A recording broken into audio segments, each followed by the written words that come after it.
How to change your device password on Android. Hello everyone and welcome to Tech Talk. Changing your Android device password is quick and easy, and all you need to do is follow these few simple steps. So first thing first, open settings on your device. Now once you open it, if you scroll down here, you will find this option. So fingerprints, face data and screen lock. So basically if you don't have all these three options mentioned, there will just be screen lock. So simply tap on it.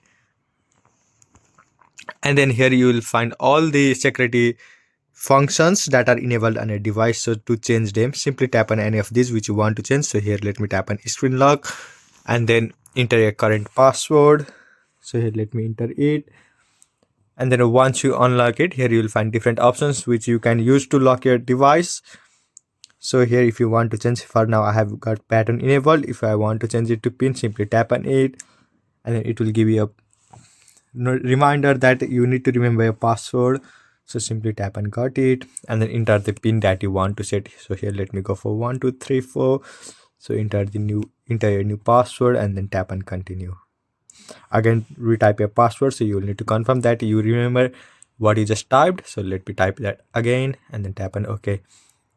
Now if I unlock my phone, so here you can see the new pin has been successfully enabled and I can just unlock with the pin I set recently. So this is how you can change security options on Android. I hope you found this video helpful. Thank you for watching. Follow us for more helpful tutorials. Subscribe.